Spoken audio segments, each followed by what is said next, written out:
اعوذ باللہ من الشیطان الرجیم، بسم اللہ الرحمن الرحیم۔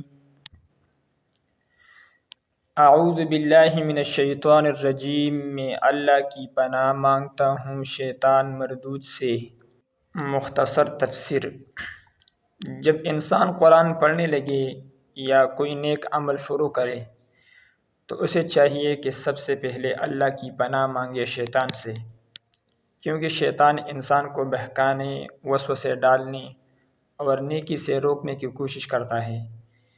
اس لیے اللہ تعالیٰ نے ہمیں تعلیم دی ہے کہ قرآن شریف شروع کرنے سے پہلے اعوذ باللہ من الشیطان الرجیم پڑھے تاکہ شیطان کی شرارتوں سے محفوظ رہے۔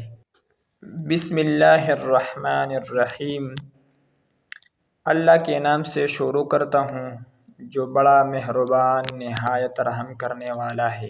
مختصر تفسیر۔ بسم اللہ ہر کام کی ابتدا میں پڑھی جاتی ہے تاکہ اللہ تعالیٰ کی برکت شامل ہو جائے۔